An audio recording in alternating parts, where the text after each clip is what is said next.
Complete करके अपने घर लौटी थी। जैस्मिन को आज उसकी फैमिली के साथ किसी रिश्तेदार के यहाँ एक फंक्शन अटेंड करने जाना था, लेकिन घर से निकलते हुए अचानक उसकी तबीयत खराब हो गई। इसलिए घर वालों ने उसे मेड की देखरेख में घर पे रुकने को कहा। कुछ देर आराम करने के बाद जैस्मिन की तबीयत पहले से कुछ ठीक हो गई। वो अकेली घर पर बोर हो रही थी, इसीलिए वो अपना कंप्यूटर ऑन करके इंटरनेट पर कुछ ऑनलाइन गेम सर्च करने लगी। तभी उसकी कंप्यूटर स्क्रीन पर एक वीडियो फ्लैश हुई, जिस पर बड़े बड़े अक्षरों में लिखा था the death game, play it at your own risk.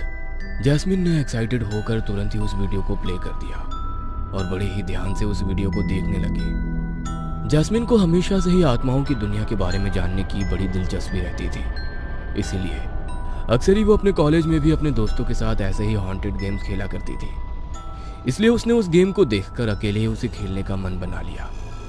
Video के एंड में उस गेम के रूल्स लिखे थे, जिसमें साफ अक्षरों में ये लिखा था कि इस गेम को उन आत्माओं की मुक्ति के लिए बनाया गया है जो मरने के बाद भी आज भी हमारे बीच मुक्ति पाने के लिए भटक रही हैं, और एक बार गेम शुरू होने के बाद इसे बीच में छोड़ा नहीं जा सकता। Play it at your own risk. उन वार्निंग को पढ़ने के बाद भी जैस्मिन उस गेम को खेलने के लिए तैयार हो गई, और उस गेम को खेलने के लिए उसने अपने फर्श पर व्हाइट चौक से एक स्टार की आकृति बनाई और उसके दोनों तरफ उसने यस और नो बड़े बड़े अक्षरों में लिख दिया, जैसा कि उस वीडियो गेम में दिखाया गया था।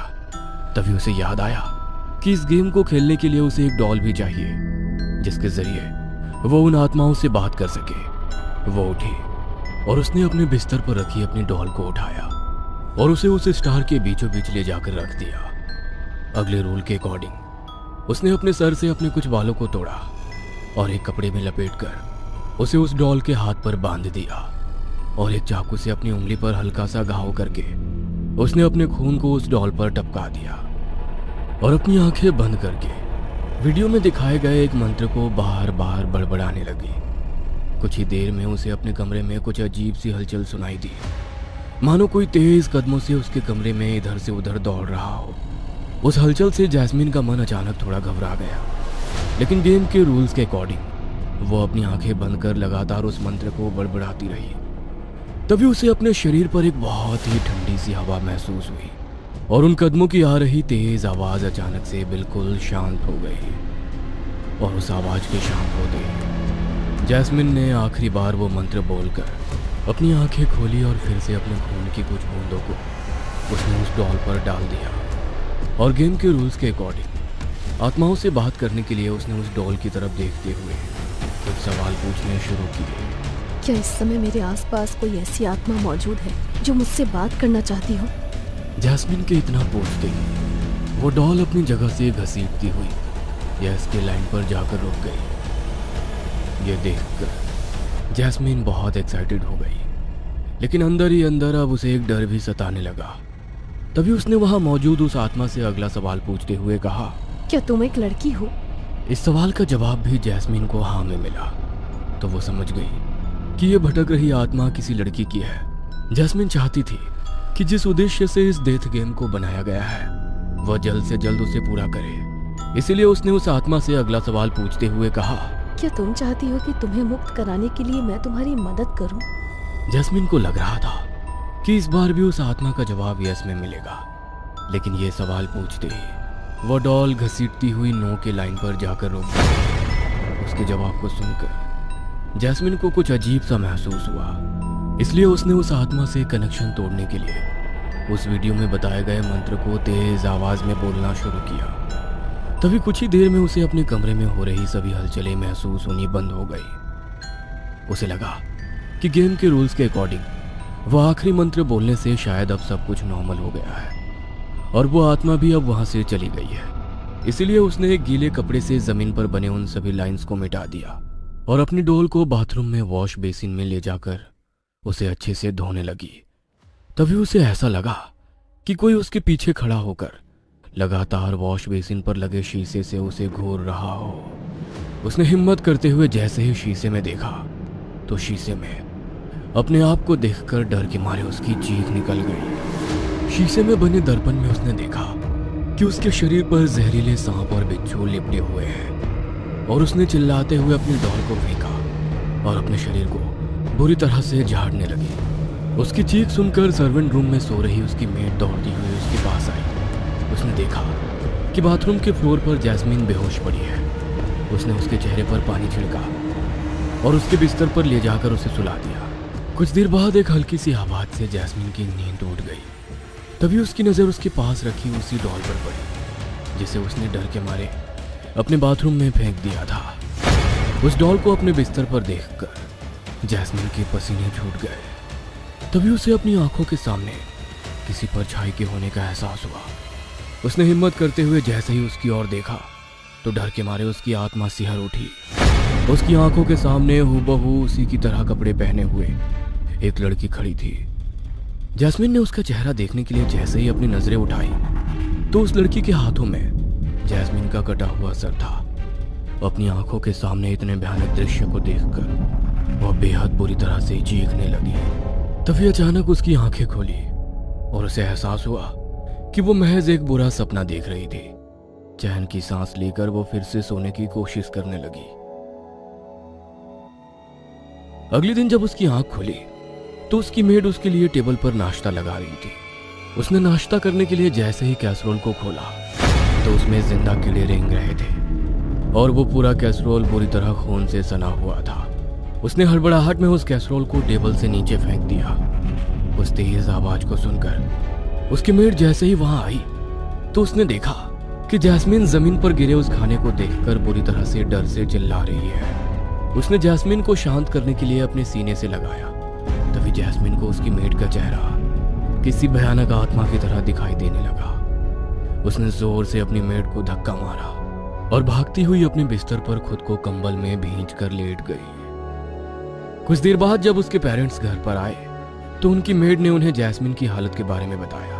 उसके पेरेंट्स ने जैसे ही उसके रूम में जाकर देखा तो जैस्मीन का शरीर बुरी तरह बुखार से तप रहा था। उन्होंने उसके सर पर ठंडी पट्टी रखी और दवाई खिलाकर उसे सुला दिया। शाम को जब जैस्मीन की मॉम उसे डिनर के लिए आवाज देने लगी तो जैस्मीन ने उन्हें कोई जवाब नहीं दिया।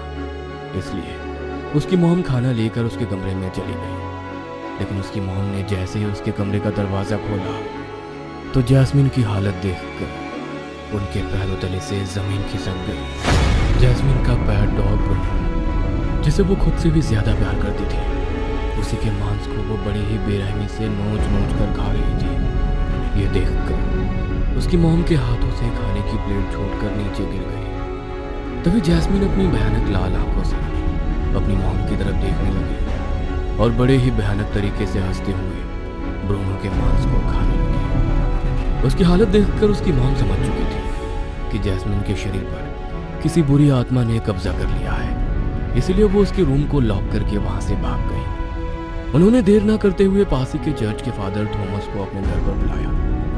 घर में पहला कदम रखते ही फादर को उस इविल स्पिरिट का एहसास होने लगा। वह जैस्मीन के पेरेंट्स को लेकर जैसे उसके कमरे में गए तो उन सबको देखकर वो बड़े ही भयानक तरीके से मुस्कुराने लगी और पास में रखे एक चाकू से अपने ही शरीर पर वार करने लगी।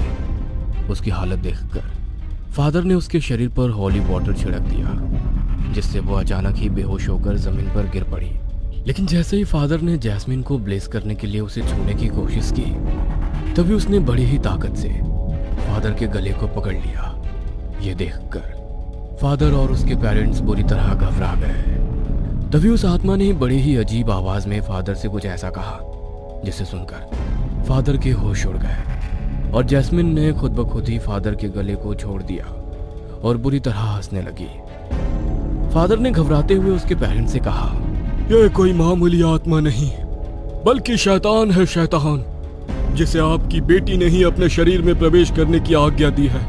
जब तक कोई इंसान शैतान को खुद अपने शरीर में प्रवेश करने की अनुमति नहीं देता तब तक कोई उसके शरीर पर कोई अधिकार नहीं होता और तब तक उसे इंसानी शरीर से अलग किया जा सकता है। लेकिन आपकी बेटी ने तो खुद उस शैतान को आमंत्रित करके उसे अपने शरीर में रहने का स्थान दिया है। इसलिए अब कोई भी आपकी बेटी को उससे मुक्त नहीं कर सकता। अब तो आप गॉड से ही प्रे करें कि शैतान से वो आपकी बच्ची की रक्षा करे। फादर थॉमस की बात सुनकर जैस्मिन के मॉम डैड की आंखों में आंसू आ गए और जैस्मिन की मॉम उसके रूम में लगी जीसस क्राइस्ट की मूर्ति के सामने हाथ जोड़कर उनसे अपनी बेटी की जिंदगी की भीख मांगने लगी। तभी कुछ ऐसा हुआ जिसे देखकर किसी को भी अपनी आंखों पर यकीन नहीं हुआ। प्रार्थना करते ही जीसस क्राइस्ट की मूर्ति से अचानक खून बहने लगा और जैस्मिन का शरीर बेहद बुरी तरह तड़पने लगा और उसे बुरी तरह दौरे पड़ने लगे। कुछ देर तड़पने के बाद जैस्मिन की हालत अब ठीक हो गई और फादर थॉमस ने उस पर होली वाटर छिड़क कर उसे ब्लेस किया। सबको लगा कि शायद अब उस आत्मा ने जैस्मिन और उस घर को हमेशा के लिए छोड़ दिया है। लेकिन जब अगली सुबह वो सोकर उठे तो जैस्मिन के रूम के बाथरूम में उन्हें उसकी मॉम का मृत शरीर मिला। जैस्मिन की मॉम ने गॉड के सामने अपने बच्चे की जिंदगी मांगकर उसे बचा तो लिया था, लेकिन अपनी बच्चे की जिंदगी के बदले उन्हें शैतान से अपनी जिंदगी का सौदा करना पड़ा। जैस्मिन की यह गलती के कारण उस दिन उसने अपनी मॉम को खो दिया। उसकी मॉम को गुजरे हुए आज 6 साल बीत चुके हैं और इन 6 सालों में आज तक वो अपने मुंह से एक शब्द भी नहीं बोल पाई है। शायद अपनी उस गलती के लिए वो आज तक खुद को माफ नहीं कर पाई है।